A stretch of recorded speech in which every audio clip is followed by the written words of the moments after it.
All right, welcome everybody to our May 26, 2020 COAC membership meeting. I am Avery Frost, your Executive Director. Thank you for joining us today and or viewing us later when you get a chance. All right, so quickly, our agenda for today. We will be welcome, so there you are. But then we'll have an update for our Ohio Economic Business Recovery Advisory Board. Ms. Vanessa Whiting has joined us today for today's call. Then we're gonna touch back on the Paycheck Protection Program, the loans and forgiveness. We have Darius Burnett, who's gonna talk to us about forgiveness. I know that has been, that's something that's on a lot of people's minds, whether you've applied for it, waiting to hear about it, or if you've received the money. I'll tell you about the new loan product from ECDI. A lot of you have received the, have already received an email from me with an overview of that, but in case you haven't, I'll give you the tips on that.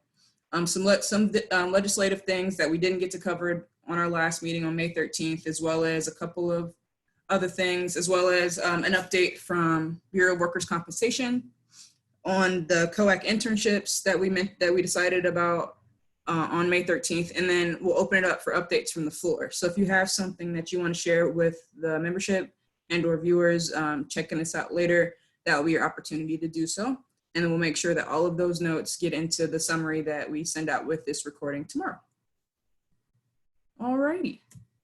So I'm gonna turn it to Jill Frost, our board president, to do introduction of our speaker. Thank you, Avery. So like a lot of you guys, I've been going to or attending update calls and that kind of thing. And a few weeks ago, I was on a call with some women-owned businesses around the state, and they had Vanessa Whiting come on. She is a member of the Economic Business Recovery Advisory Board of Governor DeWine, and she did wonderful updates. But then what I really liked is that she offered to take information back to the team. And so I thought that it would be awesome to have her join us and to answer any of your questions, but also just to get an update with what is going on statewide with Governor DeWine's team. So I appreciate her being here, and I'm going to turn it over to her. Her bio is on your screen, obviously. We are tickled to have you here, Vanessa, and take it away. Any updates you want to share?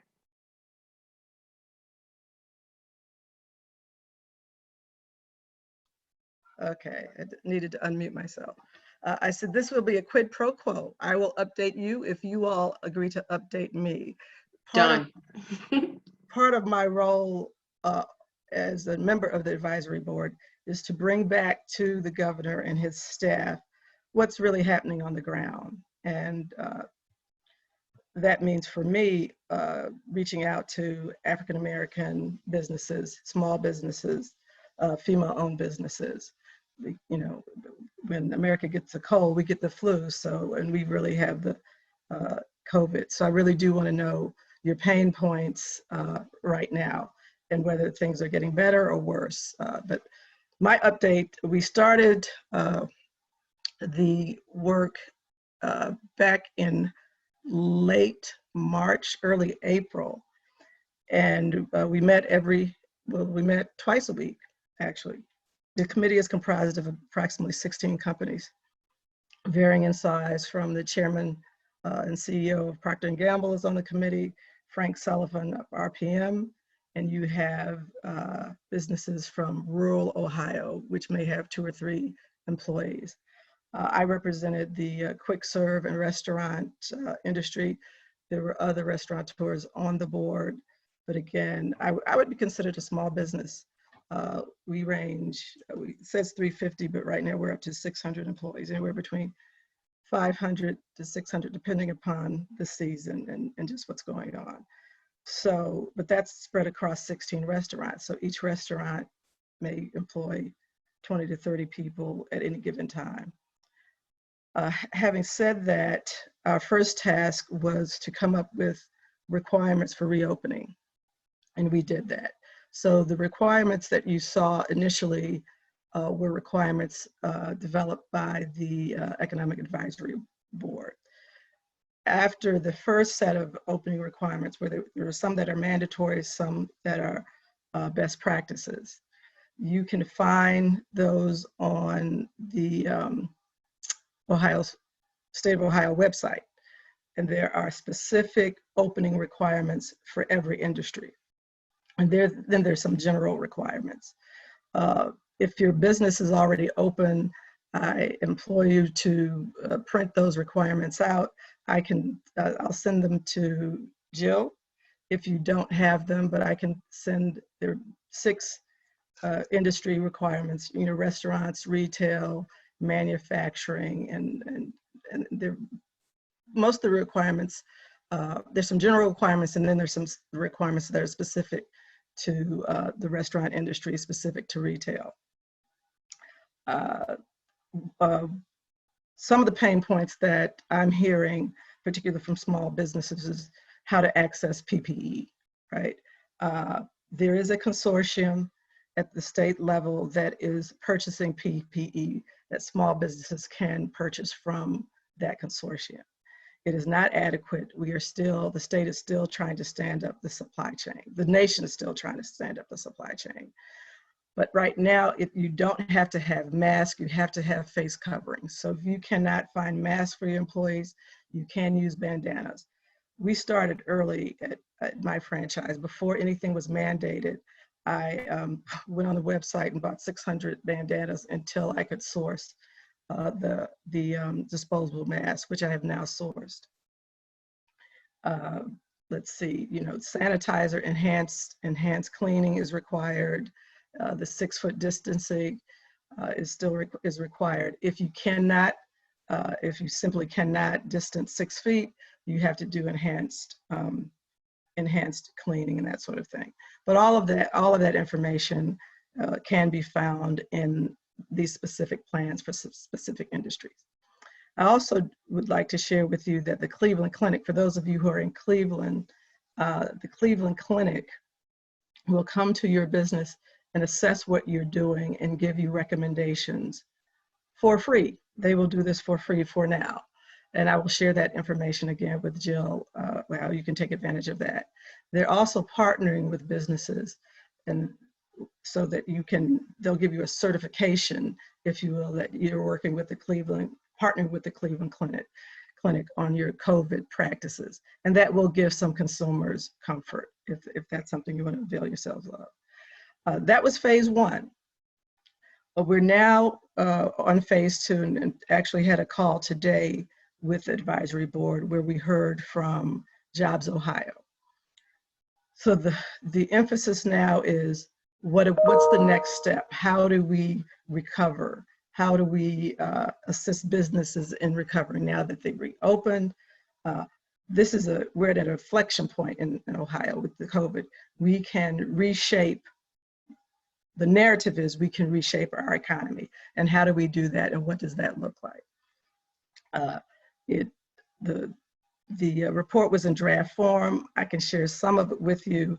And actually, later down the road, I hope to be able to share more of it with you to get your feedback. But I'm more encouraged than I've been in a long time in terms of, I think, an authentic desire for an inclusive economy. The COVID has laid bare which I'm sure everyone on this call and anyone listening knew the disparities in our community vis-a-vis health, vis-a-vis our businesses, capitalization of the businesses, resources, education, just down the line. But it's been laid bare, and there seems to be a authentic desire on the part of leadership, the state's leadership, to start addressing some of those needs. So what does that mean? For example, one recommended initiative is broadband, making sure that all communities have broadband access. As we see, many people are remoting in. We have distant learning now, even from K to 12. What does that look like in our community? Even if Apple gives you a laptop, if you don't have broadband, if you don't have Wi-Fi, you don't have access. or you're having to go to the library and sit in the parking lot to do your homework, and that's not equity. So we're looking at initiatives for broadband, looking at what are some other big ideas. And this is the first time where I've seen people actually reaching out to say to our community, well, what are the big ideas in terms of employment? What are some big initiatives that the state can get behind and produce? Some, well, this is public record. For example, what do I mean by that? For example, Toby Cosgrove and one of his colleagues wrote an article on standing up a medical corps, training millions of Americans across the country in a medical corps. It would be a paid medical corps. They would train in a 6 to 12 week training program to train people as medics. And so they could use these skills outside of the Army. The Army would train them. It would be a reserve branch of the Army, and they would gain new skills that are needed, in particularly in this time with COVID, but also maybe in 18 months when this is behind us. And so there are a number of big ideas that are being brought forth. Another idea is the tech space. If you're familiar with, and I wasn't, but familiar with the Atlanta tech space, where it's a number of acres of land that was set aside, and venture capitalists are investing in minority businesses. And also we have the amenities have been created to support those businesses and also to attract people to a specific place. So those are some of the, if you will, big ideas that are being investigated. And there are others, but I'm going to stop talking now and would love to hear from you all, those on the phone, whether you're for-profit or nonprofit, what you're seeing on the ground, what you're feeling in terms of status of the economy, of your economies, and where are your pain points, and where do you think, what are the needs that you think and role that the state can play. We also have our federal representatives who are working on PPP, but it sounds like you all have that piece covered. But I'd like to hear from you, and I'm glad to answer any questions that you might have.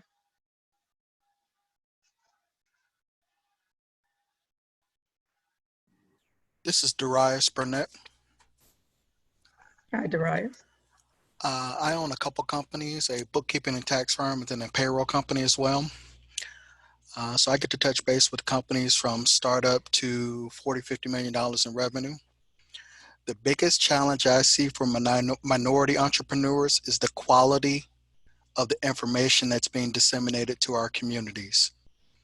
I have clients who are getting information firsthand, and it's good information, but they don't look like me. And then I have clients who look like me who's getting very bad information, and I often have to help them to try to weed through that. So I would just like to share that sentiment out there, that we need good access to quality information from as many different opportunities as we can. Good. Now they have started, when I say they, I'm talking about the state of Ohio, they started a website, a COVID website on the state of Ohio's website for small businesses. Now that information has been vetted.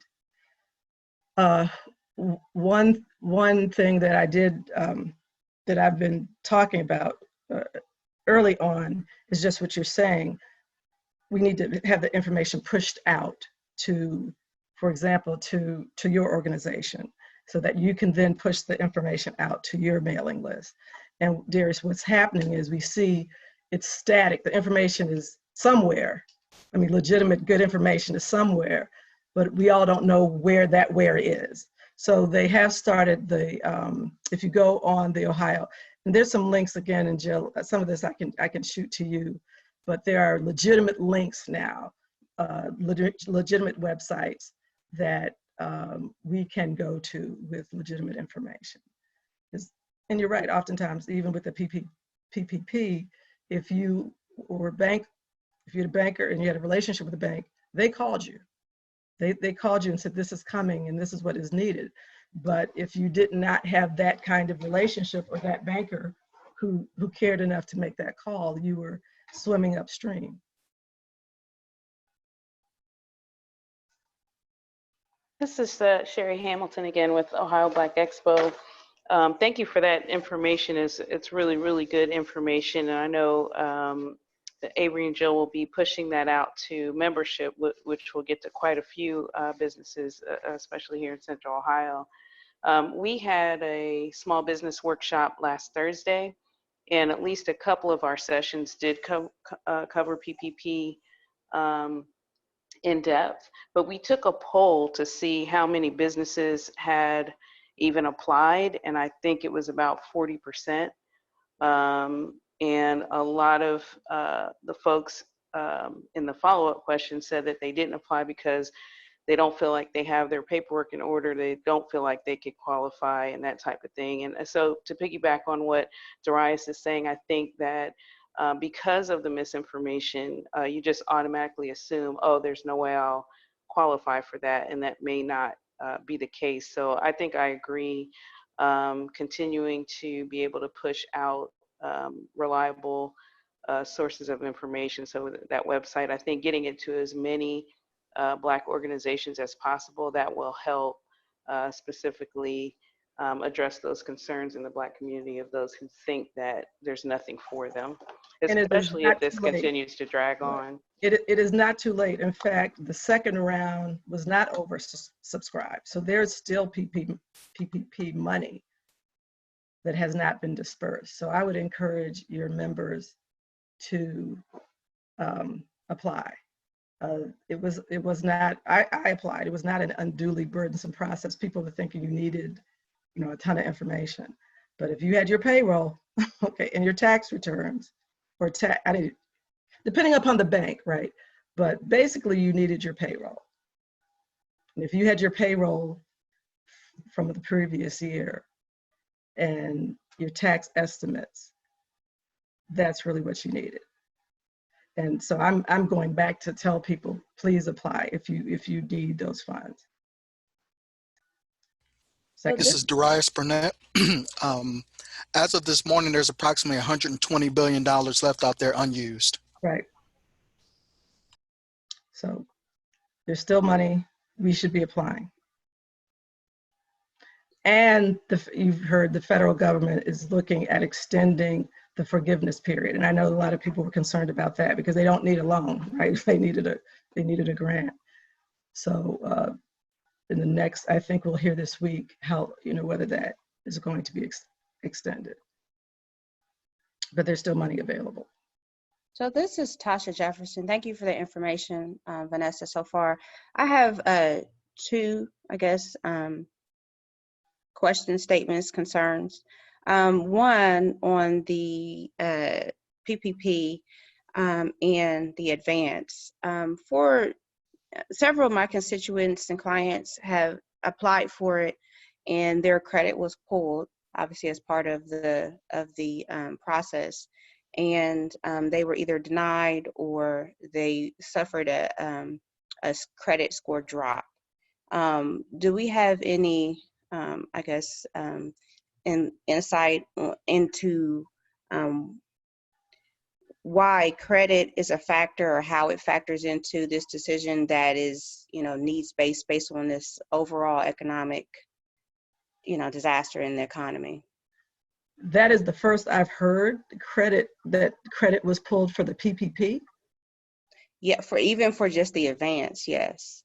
You mean that you're thinking of the SBA loan, because the credit should not have been pulled for PPP. That was not that did get their credit pulled, and they said they had insufficient credit for the PPP. It's based on the SBA eligibility. Yeah. Yeah, that's right. As well as, like you said, the EIDL, the credit is pulled. I know that they were pulling it for EDL, but I didn't know that they were pulling it for PPP. Mm-hmm. I'm wondering if it's, I'm sorry, this is Deanna Barnett of Vixie Enterprises. I'm wondering if it's because you work with a bank. So like the fintech companies like PayPal and QuickBooks and Square, I don't think they're pulling credit. Interesting. That could be. And so that could be. you go by the institution and their lending criteria in that addition to could be. SBA? And there's advice. I'm not necessarily giving it, but I have others who, Darius, I defer to you, who are advising their clients to apply across sectors, you know, through a PayPal, bank, apply wherever. I mean, it didn't cost you anything. And I do know of colleagues who they didn't get the money from their own bank. They received it from a credit union. So credit unions, friendlier institutions, if you will, that are in our community. A lot of the smaller financing institutions put out more money than some of the major banks, at least to our businesses. So that was one strategy. And again, that may be a strategy that you can tell your members to still deploy, not just one application, but several. And I agree. So these credit inquiries that were made were from the SBA directly. They were for the IDL. okay. I guess I'm confused as to why, if it was a forgivable loan, why was credit even an issue? Why was it even be factored in? Well, that's for the PPP. The PPP is the forgivable loan, right? And it's my understanding that credit, but now I guess I stand corrected, that credit was not being pulled for PPP. It was supposed to be needs-based. The EIDL indeed pulled credit because that was not a forgivable loan. Right. There was an advance, but there was a loan attached to it. So the advance was only supposed to hold you over until you got approved for the loan, but that loan is not forgivable. Correct. That's And that's the $10,000 advance. correct. And Yes. they were underwriting the ED. Yes. I, Correct. Yep.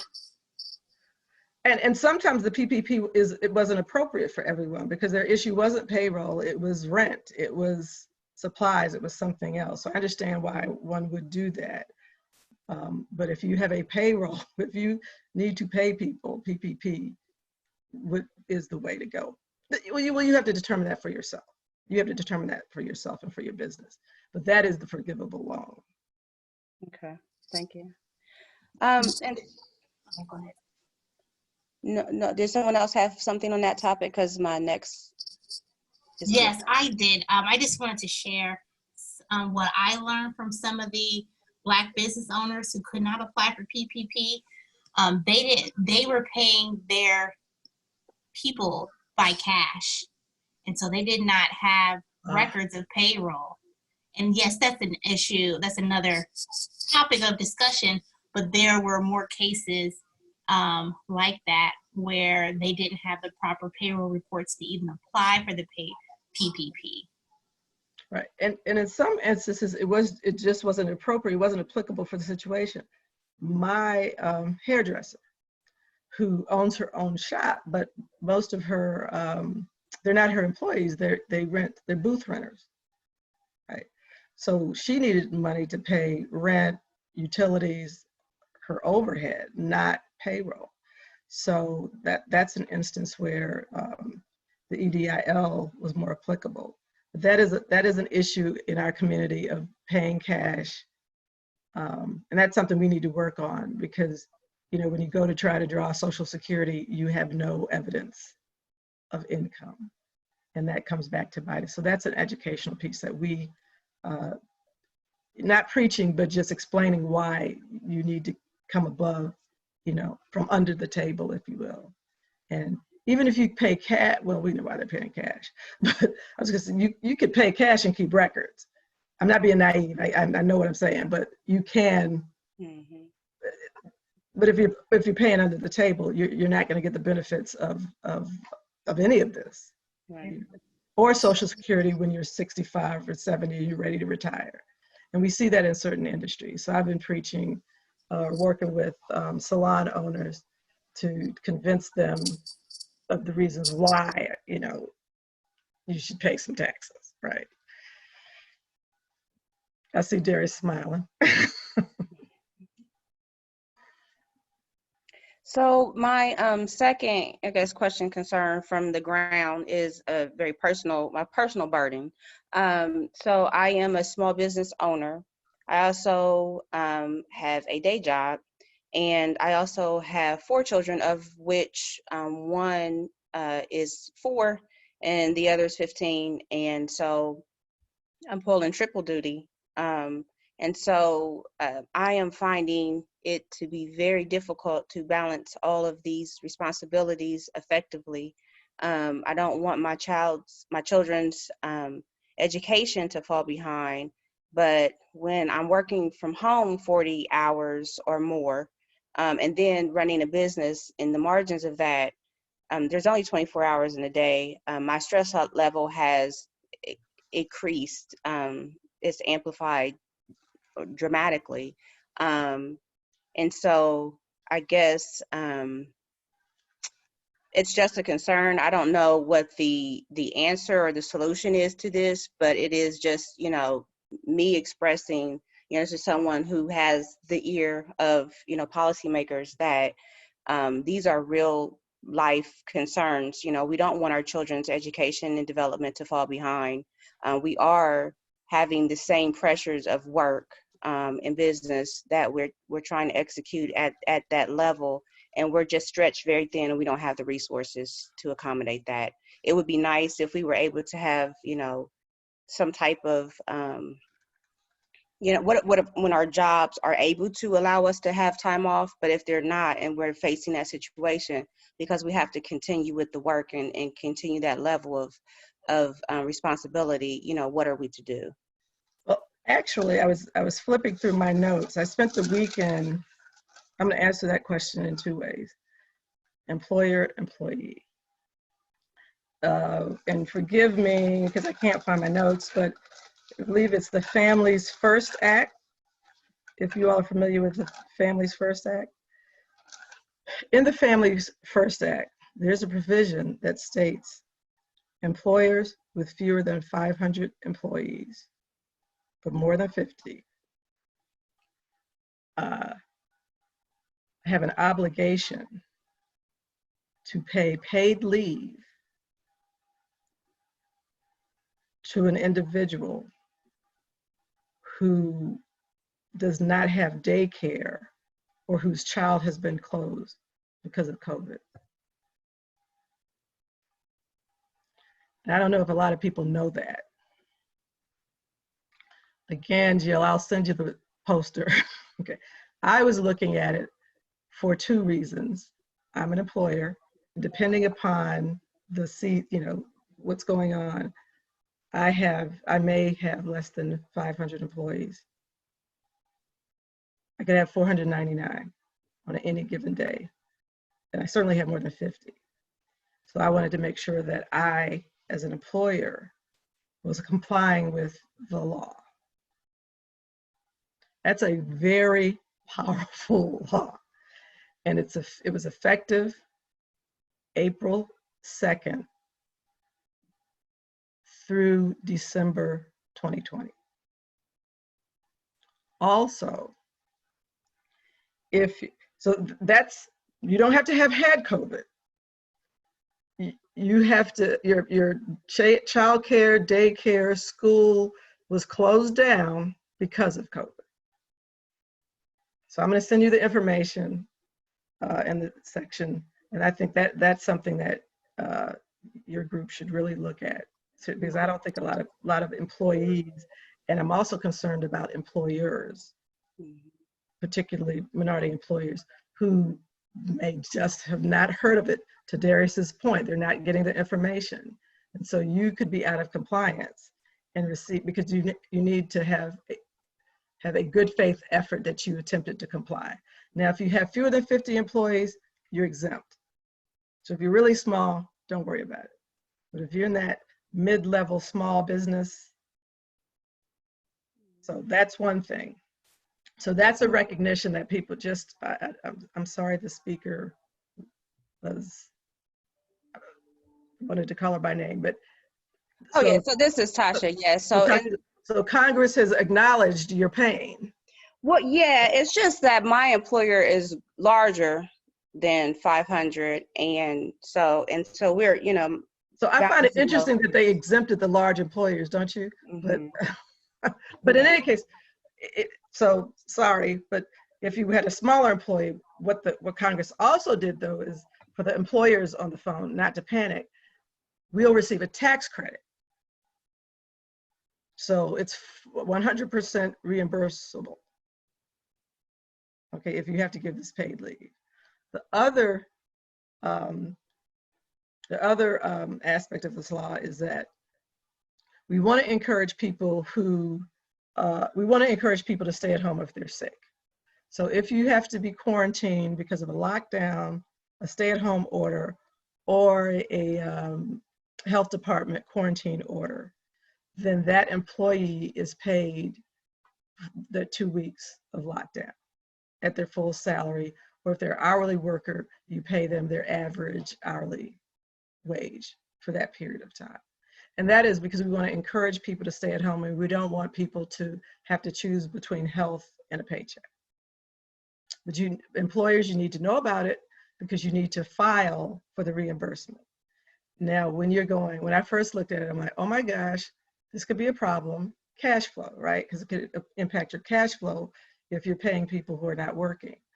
You can also deduct, but you have to be careful, and you were going to talk to Darius and others. You can withhold the withholdings. If you can advance withholdings to yourself, but you must file and say, here are the people, here's who stayed at home, and this is how long. But if you don't do that, you'll get a tax credit at the end of the year. So. Let's take one or two more questions, but also I want to pose to the group, this is a chance to submit a big idea. She said specifically they're looking for big ideas. So if you have something, no matter how creative it seems, think of it as innovative, propose it, because this is a time where we can contribute to that.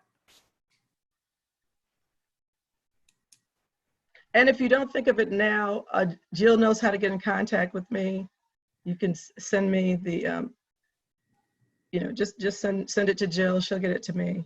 And one big idea, this was from a salon owner that, and it sounds crazy, but hey, and it's not crazy, so I should have said that, but the big idea is transitioning, it was, how did she phrase it? Salon workers, beauticians, stylists, whatever you call them, as pseudo medical workers, to give them training, because people who won't go to the doctor will go, men will go to their barber, women will go to the salon. And there's certain trainings, like pre-screenings and things like that. And so I thought it was a very creative idea. And so I'm presenting it for her. So who touches our folks more than, right? So that could be it would be she called it like a medical stylist, similar to the medic idea, right? So my take on that was and I'm talking to Toby Cosgrove, he came up with this great medic idea. Well, we know we're going to have a number of people out of work. All salons are not going to make it. You can't make it on 50%, 25%. Right. So some people are going to get out of that business. So what do? Well, they already know compliance. They've already proven that that's a highly regulated industry. They made it through beauty school, right? They can become STNAs. They may be able to become medic. That's not something we would have thought about before now, probably. So whatever the idea you might have, this is the time. This is the moment. How do we employ? How do we stand up? How do we re-employ, reskill people who are going to be unemployed unless we figure this out?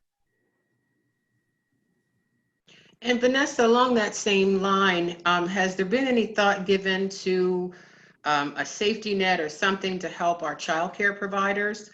Because their margins are really tight. And if they have to limit the numbers of children, like our salons, a lot of those childcare providers aren't coming back. They just won't be able to. Right. No, that's an excellent point. I know there's a child care committee that is looking at all of that, and how do they stand up? How do they stand up? What happens? Just what you said, what happens, because we're going to lose them. But that is something that I will send to Josh. And my question to him was, you really can't open up businesses without childcare, at least not. And so that's a continuing conversation, and the governor is aware of that and all of that means. But you're right, it's similar to, everybody's not going to make it back. You cannot run a profitable child care business with 3 kids, particularly home-based child care.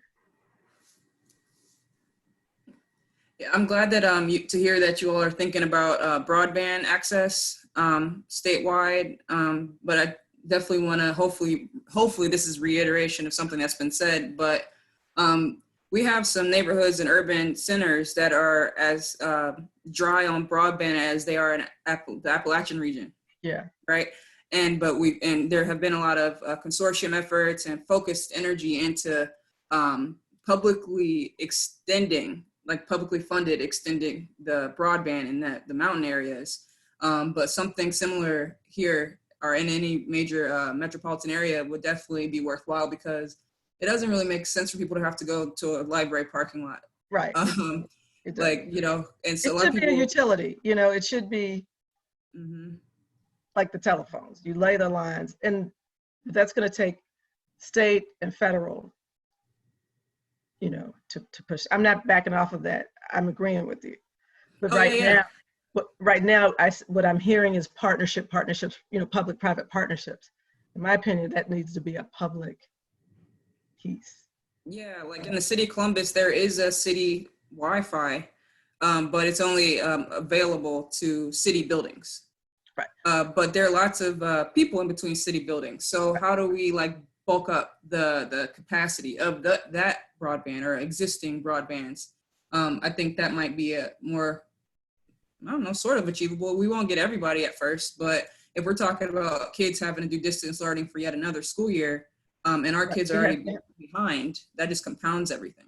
You're right, it has to. So Metro, I'm putting on my Metro hat now. Metro is working with AT&T to provide broadband to the households within, say, 3 or 4 mile radius of Metro. But that just helps that neighborhood. So that's the problem with the piecemeal, is that, if you're a lottery winner and you are in the right neighborhood and there's an institution that understands its responsibility, then it happens. But to your point, it needs to happen statewide. It needs to happen in every city. It needs to happen in Appalachia. This is one of those inflection points where this, on the prize focus on broadband, and that can be a great equalizer. Not an equalizer. It's not an equalizer. It'll help, right? It'll help. You know what I mean. No, but for real, and that helps not just our kids, but our businesses and the community, everything. Yeah, because we do have devices, but we don't necessarily have internet connection. That's right. And that's the push that you can, almost everybody has, not almost everybody, I know people don't have, but most of my employees have a smartphone.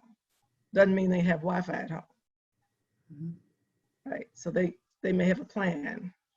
They may depend upon Wi-Fi, public Wi-Fi, but to work at home, in school. So, agreed. Well, I didn't want to take up all the meeting, but as I said, Jill knows where to find me, and just keep those ideas coming. I've jotted them down. Child care subsidy. I'm assuming that they're talking about that, but I do not know. So I will raise it. I will send it to Josh. Josh Rubin is who introduced me to via Jill and the consortium that she's working with, and he works for the governor. And so he said, "This is a group I want you to talk to if you would." So. Well, we appreciate it, and we will send you ideas. I will share the information that you send to us, and hopefully we keep the conversation going. You are welcome to come back anytime. Thank you. I appreciate it. And great work. I looked at the agenda and you're spot on. And maybe Jill or Avery, do you know the President's Council? Are you familiar with the President's Council? Mhm. Yes, That's very our, well. that's our Black Chamber. Yeah, Eddie. So I'll let Eddie know that I spoke with you all. Please do. Oh, well, okay, great. Thank you Take for your care. time. And yeah, we'll send you some Thank more you. notes. Okay, thank you. Thank you, Vanessa. Take care. You too. All right, let's jump back in and please feel free to continue to put notes into the chat box and we will share them via email with Miss Vanessa. I see there's one in the box from Keisha. If you can extrapolate on that and maybe you want to email me, but we'll get that question to her as well. All right, so pivoting, talking about paycheck protection. So we talked, she hit on a little bit, but I definitely think that there's more to talk about with it. If you have applied for it, we need to talk about forgiveness because the forgiveness application just came live last week. But if you haven't, oops, hold on. Even if you haven't, or you're just curious about it, and I know some people on the line are here specifically to hear from Mr. Darius about this. But so this is the general, right? So paycheck protection, you can apply for 2.5 times the monthly average of your payroll. And then you can use that for payroll, 75% of it, and then 25% with some wiggle on rent and utilities. There has been a number of guidances that have come out from the SBA as to what is forgivable and how you apply for it. The application made my head hurt a little bit. So I'm happy to have Darius here on the call to talk with us about it. And yeah, Darius, are you unmuted? Unmuting you. Okay. So I asked Darius specifically to come on with any like really pertinent things that we need to know and be thinking about if you're trying to apply for forgiveness. Like I said, and it's here on the screens, we know that 75% of the funds have to be used on eligible expenses in 56 days. And a lot of questions that I've been getting from people have been involving documenting how you pay yourself if you're the owner operator. I know that some people historically might have just been taking draws here and there, and that's how they came up with their 1099. And a lot of owners are not on W-2, so it's not as clean and cut and dry. So if you had some thoughts on that, and also Darius is a huge resource, so we will be sharing his contact information. If you are a client of his, you should reach out to him. If not, consider it. He does offer a discount to COEC members. But I'm going to stop talking so that Darius can talk. At this particular moment, I would start with this. If you have a need for information, please reach out. Do not allow the fear of a cost or price to prevent you from having information that you need as a business owner, specific to this information and everything. I make myself 100% available to all members, no matter what your needs are. I will tell you beforehand if I'm going to charge you. Use me as much as you can, as much as you need to get what you need to be better at what you do. Specific to the PPP program, there are a couple things we want to make sure that we're familiar with. I won't go over the requirements, but what I will go over is it's a hurdle test. So what that means is at minimum, 75% of the funds that you receive have to be used on payroll and payroll related costs. So what a payroll related cost could be is the amount of money that you pay your employees plus the employer's portion of payroll taxes. But again, you first have to meet that particular component of 75% of the payroll cost before we can even consider the remaining 25%. For several of us, we are self-employed and may operate a business out of our home. So let's say you were able to meet that 75% threshold by paying your employees or paying yourself. So to that end, if you're self-employed and don't have employees, my recommendation is that you write yourself a check. In the memo section, you can put withdrawal. I wouldn't necessarily put payroll, depending upon your taxation type, that could create other issues. but that check will create the documentation that you'll need going forward. The next thing we want to look at is the 25% additional expenditures that you could use to pay for rent and utilities. Some of you may be running a business out of your home, and your question may steer along the lines of, well, can I pay my rent at my home and have that be an included expense? The answer is it depends. And it depends on how your rent is treated on your tax return. Specific to if you run a business out of your home and you're trying to use some of those funds to pay your rent or utilities, it is extremely important that you talk to your tax advisor. I don't want you to make the assumption that you're automatically going to be able to include those costs in that calculation prior to talking to someone. That person can walk you through a calculation to help you understand exactly what's included and what's excluded. One of the other things I want to touch base on is if anybody is a member of a partnership who got a PPP loan, the SBA has actually come back and said, if you've already received a PPP loan and you're a partnership, you can come back in and amend that application and get more money.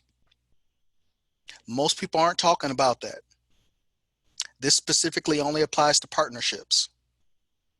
So for example, you may have originally applied for your PPP loan for only your employees, but didn't include the owner's share of earnings in your calculation for the PPP loan. In that case, you're entitled to be able to amend that application to increase it, to increase the amount of funds you have available. One of the other things that you have to be extremely careful of during this point in time is knowing what program you're participating in. There are a lot of acronyms floating around and a lot of people aren't as familiar with these. Knowing whether or not you have a PPP loan, an EIDL loan or economic disaster loan, a grant, any one of those components is going to be extremely important. I have a client who got $45,000 from Chase Bank. They didn't sign a loan document, didn't sign anything, and they still don't know exactly what program the funds came from. So right now they're in the process of navigating those paths to get that information resolved, but that's why it's incumbent upon you to make sure that you have everything that you need. The other thing that you want to be familiar with is just because they may offer you a certain amount of money, you're not required to take that maximum should you choose not to.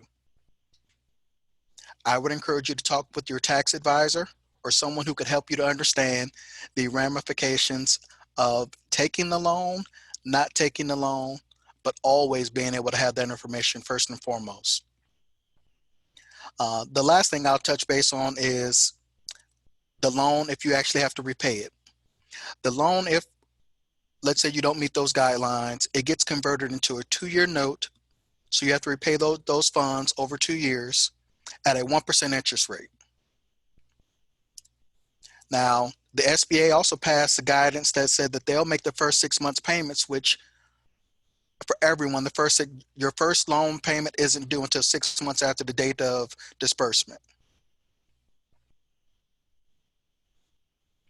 Those are some of the key things that I definitely want to touch base on to make sure that everybody's familiar with. If you have questions, please reach out. I believe in the past couple of weeks, Avery sent out a document highlighting some of the payroll protection facts. That document is directly generated from the U.S. Department of Treasury. So please review that document if you received it. If you haven't, please ask for it and we will make sure to get it to you. But now's not the time to be silent about anything. If you have a question, please ask. Do not hesitate or worry that your question may not come across in the best light. We all need help right now. And if you don't ask, my ability and others' ability is going to be limited to that question that's unasked. Is there anyone who has a specific question regarding the payroll protection program or the EIDL loans?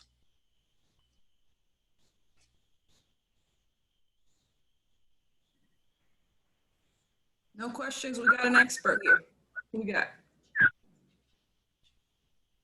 So while people are gathering their questions, I'll answer this. The SBA has also come out with new guidance on what the forgiveness portion looks like. If the payroll protection amount that you received is less than $2 million, you're required to self-certify, which means you self-report. On the application, you denote that I spent this much in payroll, this much in this calculation, and it's a worksheet that walks you down, but you're self-certifying that that's how those monies were spent. So if you have questions about completing that worksheet, reach out to someone.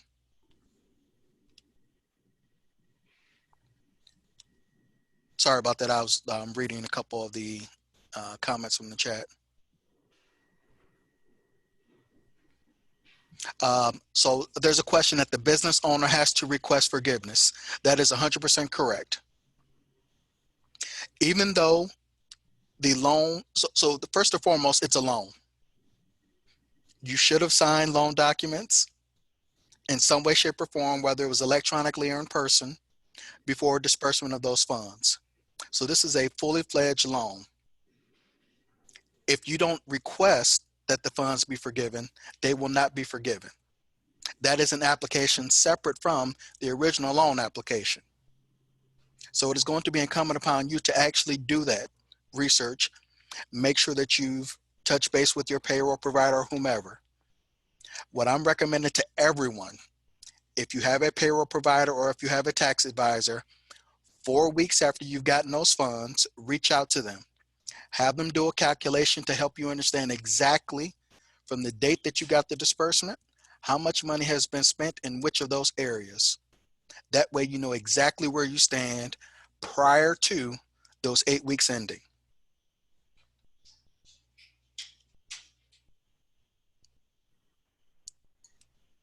There was another question in the chat. Are you recommending your clients use a segregated account for the funds to designate use of funds? I do personally recommend segregating accounts. It is, in my opinion, the easiest way to know exactly where that money was spent. If you get whatever amount of money, let's say it's $20,000, and you put it in your normal operating account, it's going to be a little bit more challenging for you to remember what that original loan amount was. Next to that, it's going to be a little bit more challenging for you to understand how much you have remaining in that account. So for every one of my clients who've gotten that loan, I've recommended that they put those funds in a separate account. And as they have payroll, those funds are transferred directly out of that account to their payroll account, should they have one, or their operating account. But that way it's cleaner for them to know exactly what's left from the original loan funds. But I also still recommend to them, even if they're doing that 4 weeks in, reach out to someone and have that calculation done so that you all know exactly what's been spent based on the guidelines. Because here's one of the things that's extremely important. When these programs were first rolled out, there was very little guidance. If we look at 2 weeks ago, the guidance that we were collectively operating against was very different from what we're looking at today. I don't want anyone waiting to the last minute trying to figure out exactly what portion, if any, is going to qualify. That's why I'm recommending for everyone. 28 days, 4 weeks after the loan disperses, please contact someone to help walk you through what those funds have been spent on, what portion of that qualifies, so that you have a very informed decision to make.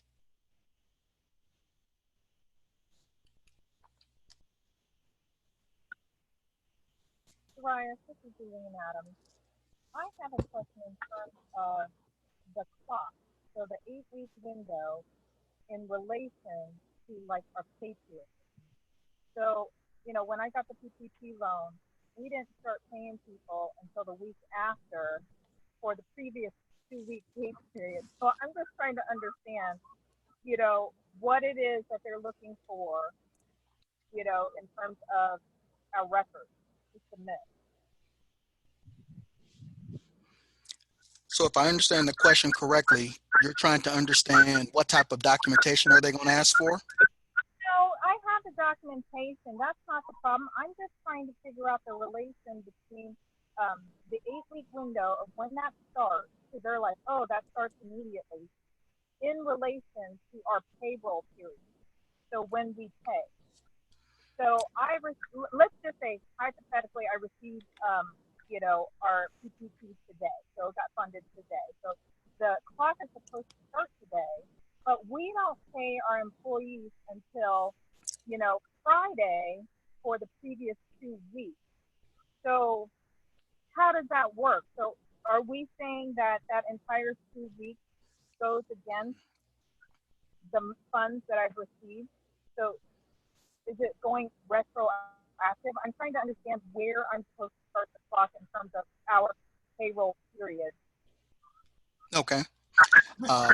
So for those of you who maybe didn't hear it, the question is, if you receive the funds in the middle of a pay period, how do you calculate collectively what period and when those funds have to be paid by?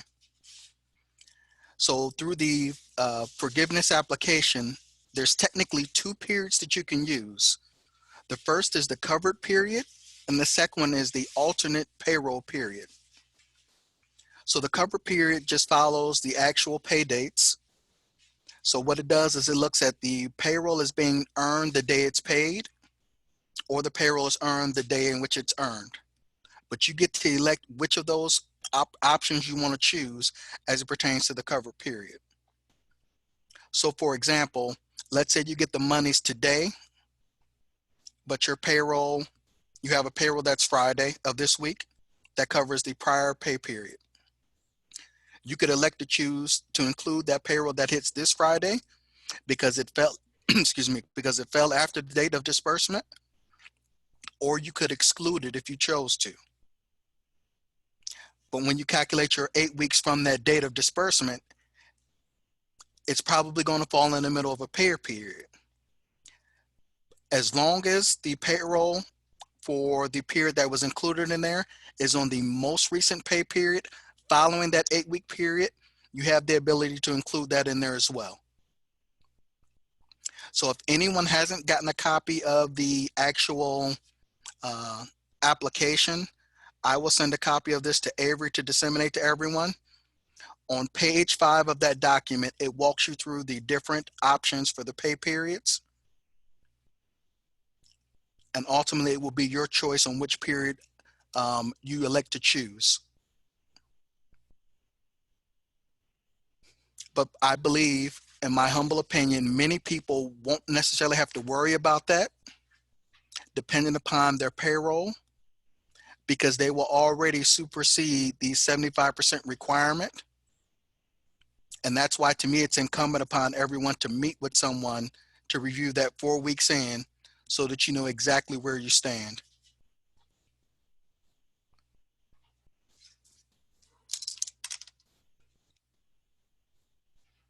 Cool, thank you. One more question from the chat. How many months of mortgage and utility expense are acceptable to pay with these funds?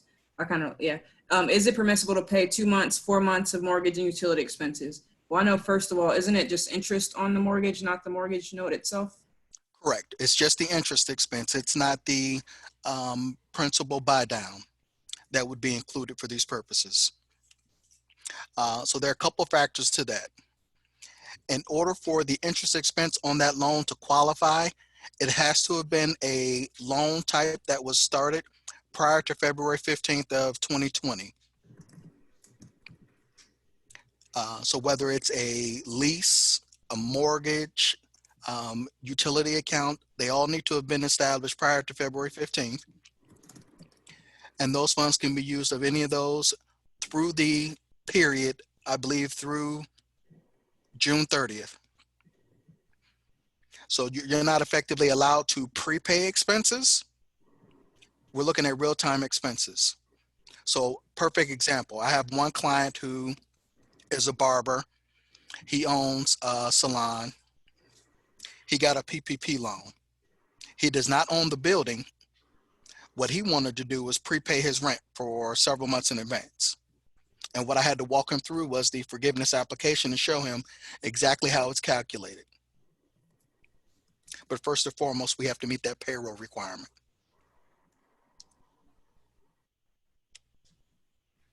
Yeah, thank you, Darius.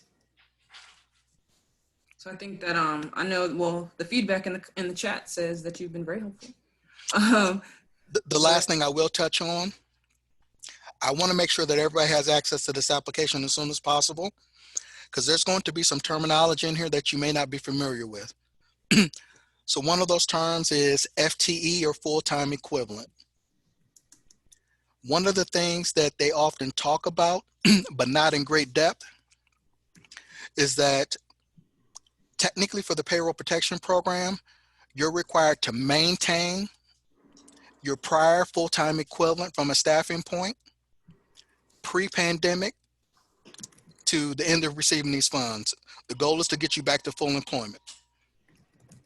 That's based on a full-time equivalent, which is a little bit different than a head count. You could have 30 employees, and based on the hours that they work, it only equate to 20 full-time equivalents. So that's going to be another component that's extremely important to understand and know how to be able to calculate, particularly to your organization, your team, most importantly to the application.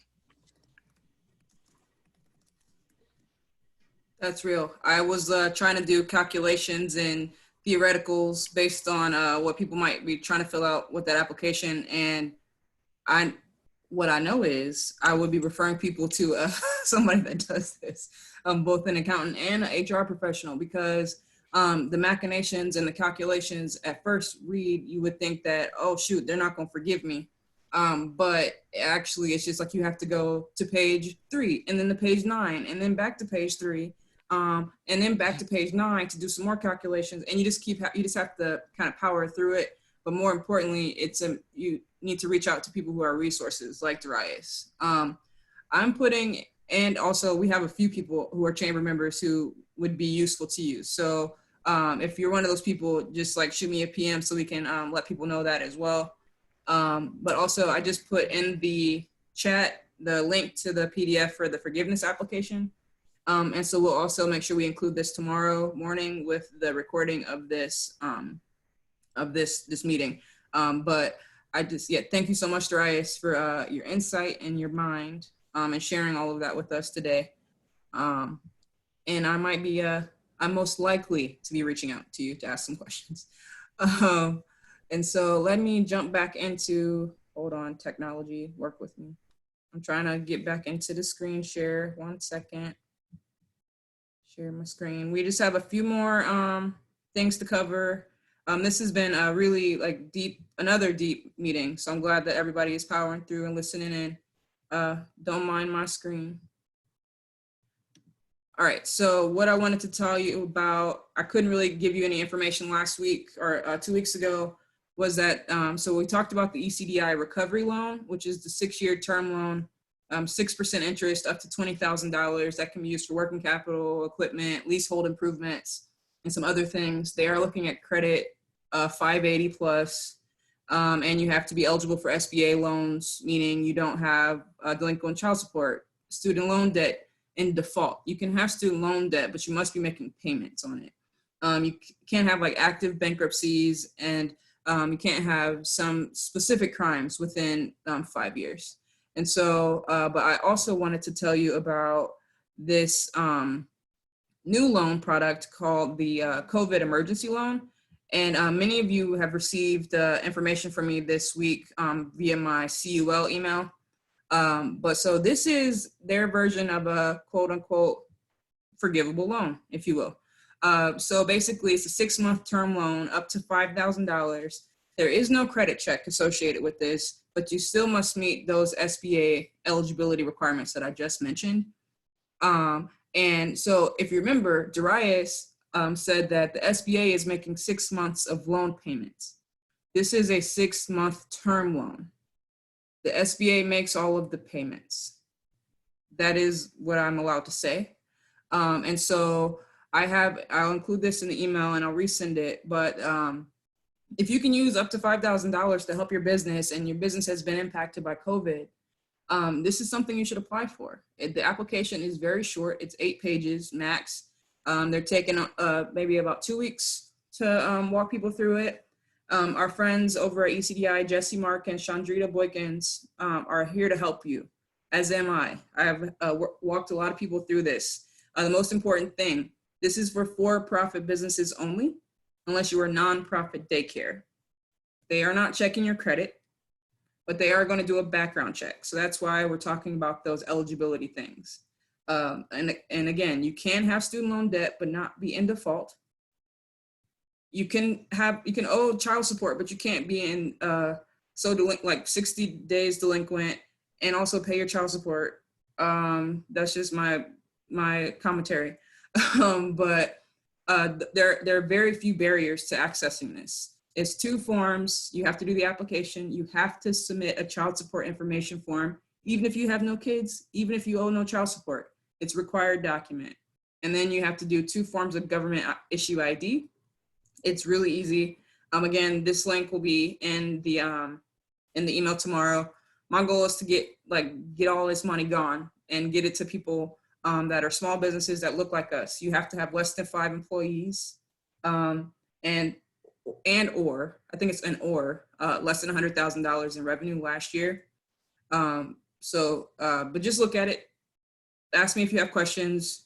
Again, there are no dumb questions. Let's get this money. The money's only been on the street for, they released information about this loan last Tuesday. Last I heard, they might be up to 100 applicants. And we're just going to keep pushing in these applications until the money's gone. So apply. That's it. Just apply.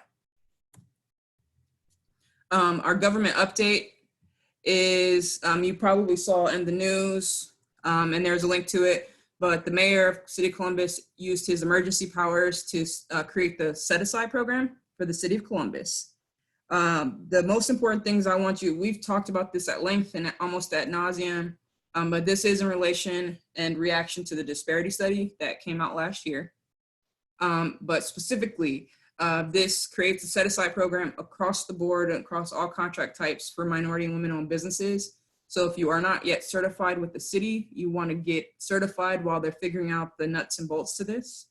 And that's through the city's Department of Diversity and Inclusion. But you want to start the process now if you're not certified. On this slide, it kind of lays out some other things that came out in the executive order that he released. And I made a PDF for you, or a link to the dispatch article where they talked about it. But they waived bonding requirements for contracts under $50,000. They created an owner-controlled insurance program that should help reduce contractor premiums. They're unbundling contracts so that smaller contractors have a better shot at getting the work. And then there's some other things talking about how they're gonna do payment, etc. Just so you know, there's already been some resistance to this. There's a quote here on the screen for you for your enjoyment.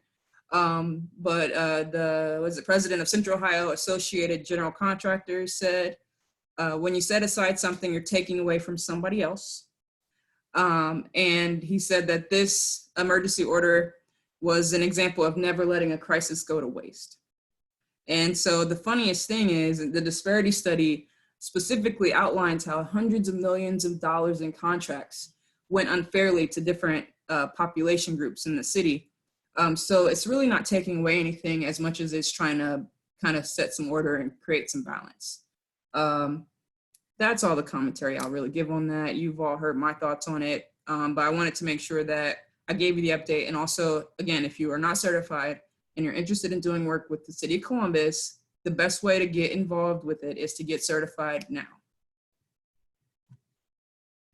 The Bureau of Workers' Compensation has announced last week that I think either starting late last week or starting this week, they will be distributing free face coverings for policyholders. So their goal is to do 5 per employee, and they will be coming in bunches of 5, or bunches of 50, I'm sorry. So what you have on the screen is just the screenshot of the information that'll be coming in the packages. So if you have less than 50 employees, you'll receive, I don't know how they did the calculations, but basically based on the number of employees you have certified, that's how many they're going to try to do that times 5, send them directly to you. And so on here, you have some frequently asked questions, just so that, you know, I'm not going to go into it in depth, but it'll be here for you when you, if you want to come back and look at this. In the email I send out, I will send the recording, but I'll also send this PowerPoint because there are links in it. So you don't have to, just watching the video, you can't click links, right? So I'll make sure that we share that with you. But just so one specific thing, these are not N95 masks. These are just face coverings. They say non-medical grade face coverings, suitable for in-home use and at most work in public places. And remember, we announced last call that we're working with Zuline and Z Promotions, one of our members, to give our membership and other businesses access to PPEs. And so I will share her information again in the email. But if you need PPEs, which everybody does, if your offices are open and you're having people come in, you have to think about your employees, yourself, and in some cases, depending on the population you work with, your customers, right? And so, especially if you're going to mandate that people coming into your space have to wear face coverings. So think about that and make sure you, we know that in some cases that can be hard to come by. So you can't wait until the last minute to make your order. So as things are reopening, you need to be proactive. BWC will help you in some regards if you have workers' compensation, right? Some people don't use workers' compensation, which is a whole nother conversation that we'll have a different time. But just make sure that you and your people are covered. All right, internship update. So at the end of the last call, we started talking updates from the floor. The question came up, does anybody know about internship opportunities for youth? Well, since then, I've started having conversations with a couple of different organizations and one of our members who is gonna help us kind of figure out how this all works. Ernest Levert, you're here in the call, I believe. You would like to unmute yourself and kind of bring us up to speed as to where the conversation has kind of gone and what's next. Gotcha. Thanks for the opportunity. I can speak to kind of the separate, both separate opportunities that are currently on the floor. We started a conversation with the Columbus Urban League about providing some virtual internship opportunities. They're in the midst of developing a training program for youth ages, I believe, 9 to 18 through the I Am My Brother's Keeper program. So we just started that conversation to see where it could go and just share that there are a lot of businesses that could provide a meaningful experience for our young people while also benefiting the businesses. So I had a just exploratory conversation this morning and should have further updates for the membership here soon. Switching hats, I also work with an organization called Lead the Way Learning Academy. So that's my, and I work there as a quality assurance and as a coach with our youth, with our workforce development program. So Lead the Way Learning Academy does workforce development, youth development, been around since 2014. And we are part of the Achieve More and Prosper program through the Franklin County Department of Job and Family Services. And so part of what we do is provide internship opportunities as well for young people. We primarily work with youth ages 16 to 18, and we are currently in the process of looking for businesses that could provide meaningful internships for our youth. We have a pretty tight turnaround, so we're looking to get connected with businesses no later than Friday. So if you all have opportunities, if you need interns, we do prefer that all businesses have a Bureau of Workers Compensation policy, an FENIN number, and has capacity to provide a meaningful experience with supervision. There has to be an academic component where the students are learning something that can supplement their education, as well as an occupational component where they're gaining either training, certifications, or skills that can make them more competitive in their next phase. So those are the major two updates. I can put my email information for the second opportunity in the chat, and Avery can also provide updates from there. Please contact me at your earliest convenience if you're interested in securing interns for the summer. Our internships will start on June 15th, and we'll need to get all the paperwork and everything approved no later than starting this Friday. So I'll put that in the chat, and that's all I have. Cool. So your internships are physical, so they need to be in the office space? Great question. So we prefer that they are primarily virtual. However, we do have the flexibility to, as long as businesses have a strong safety protocol in place and expectations, we will discuss that in the onboarding. Obviously, our priority is to keep everyone involved safe, so they can be on site as long as all social distancing protocols and protective equipment is considered as well. Oh yeah, no, I was hoping that was your answer. Yes, cool. Thank you very much for the information and for helping out on fleshing out what it looks like to provide work sites for our businesses, or provide interns for our businesses and work sites for our youth. I'm a very big proponent of the idea of exposing our youth to entrepreneurship as early as possible, because we need to kind of reframe what it means to plot your future. A lot of times in the K through 12 setting, we're just talking about career readiness and job prep, but you can be as we all know, right? You can be your own employer. So what you have on the screen here are just some thoughts and kind of how we're looking at this. So the first goal is to match youth with co-op businesses for a summer internship, or any place. And so I'm looking both for existing internship programs that are looking for sites, and programs that are looking for sites as well as still are accepting youth, because a lot of us have school-age youth who are looking for something meaningful to do. My second major goal is that we are able to pay these youth. So whether it's the program is paying the youth, or as a business owner, you're paying them, or a combination of both, that is ideal, because, it's always good to have money in your pocket and incentivizes engagement in some cases. And then third is, well, if everybody's going to be virtual for the foreseeable future, even if they go back to school kind of in the buildings, there's going to be a lot of space and need for year-round engagement with our youth. So what would a school year internship program look like? So maybe when I was in high school, we went and volunteered. It was unpaid, but we did it one day a week. It was part of our community service. I learned a lot. Every intern that I did, except for one, taught me that this was something that I never want to do in my life. And the other ended up being my life work. So I'm a very, very big proponent in working out on that. So again, please let us know if you're interested in being a site and if you have youth. Ernest, do you have something else? Yeah, I just wanted to add one thing just for capacity, that we will take care of paying the youth for with the Achieve More and Prosper program. So that would not come out of the company budget. So hopefully that clarifies if anyone had a question on that. Sweet. And that might make more people respond faster. Yep. So definitely Ernest will give us his info. I'll include it in the synopsis. But if you are in here and right now, you can get his information. If you want to go ahead and start that process so that he can reach out to you tomorrow, you should shoot him an email today. All right, last update from this side.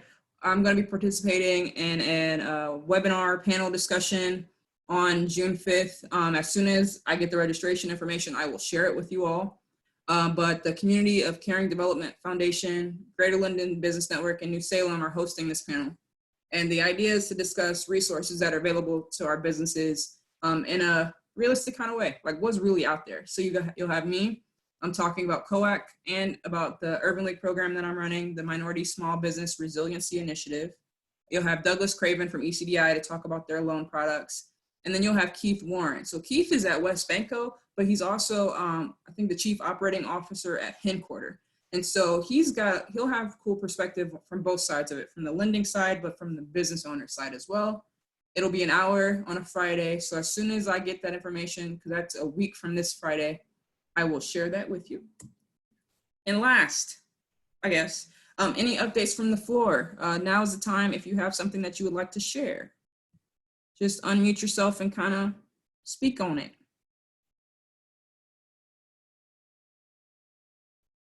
Ernest, question from the chat. Can the youth be taken through an interview process by the business owner if we need them to meet certain criteria? So maybe. We don't necessarily have the capacity to do an interview for all of the youth, but if that's something that is necessary, and we have maybe a small number of youth, like 1 to 2 youth to work with you, as long as we get everything finalized by this Friday, then we can consider doing interviews next week. So that'll depend on the time frame, as we'll have about 100 youth who are going through this process, and not all of them will be able to do interviews. Mm-hmm. Okay. Otto, got something for us? I just wanted to say congratulations to Sherry Hamilton and all the Ohio Black Expo folks. Did a great job this last few days. Yes, yes. I Thank can't wait for you. next year. Thank you. Thank you. I can't wait either. Let's see if we're going to be able to be downtown. We have Genoa Park locked in with the city, but we just have to wait and see what the future holds. But thank you so much. Yeah. All righty. Well, if there is nothing else, just we will be back together in exactly 2 weeks, June 9th at 5:30 p.m. Share the word, spread the word, tell your friends, please join us. This will be for members and non-members unless we explicitly say otherwise. But not hearing anything else from the group, I'm gonna say that. Deanna, you have anything? Oh, no. Okay. Oh, yes, I did. I tried to sign in and I ended up. But I just wanted to share that we were approved to provide youth entrepreneurship training through the Franklin County AMP program. And it would be great if the businesses that are on, if they know of any youth between the ages of 16 and 24 interested in exploring entrepreneurship, to please refer them to Impact Eckerd, St. Stephen's Community House, Urban Scholars, and the other community providers. Actually, refer them to the AMP program, and it will direct them to the agency that they should work with. But then also, I'd like to explore utilizing that training to support a year-round internship. So if they do complete that training, if there's opportunity for that to be recognized as some type of certification for some of these businesses that want interns to have entrepreneurial background. Sweet. Yes, thank you for that all around. And if I would love to see how the chamber can help with the year-round part, any of it, whether it's just spreading the word or I don't know, but I want our members to be able to be sites too. And so Yeah. whatever that means. Yes, this is great. Yay. Okay. Thank you. All right, for the good of the order, we're coming to 90 minutes. Any last things? Yeah, I just wanted to say that May 29th is the cutoff date for anyone that wanted to apply for Goldman Sachs 10,000 Businesses. Very, very good program. We had several chamber members that were in it last year, and they got some great outcomes. Oh, great. Thank you, Otto. Yeah, the deadline's in 3 days, but okay. the cohort will not start until next fall because they want to make sure that you have time to adjust your business, because it is a substantial time commitment in that program, September through December, basically every week, pretty much. Sweet. I'll definitely make sure I include that information, and hopefully some people can take advantage of that. Danya, did you have anything? Nope, I don't have anything. I was just going to say thank you. Great meeting. Ooh, thank you all for joining us today. And again, yep, we'll be back on June 9th unless something pressing or urgent comes up before then. And yes, so share this information. You'll be able to share the video, the email with anybody who wasn't here or who you think would benefit from hearing this stuff. So thank you all for your time, and we'll see you soon. Thank you. Bye. Bye. Thank you as always. Great information. Take care.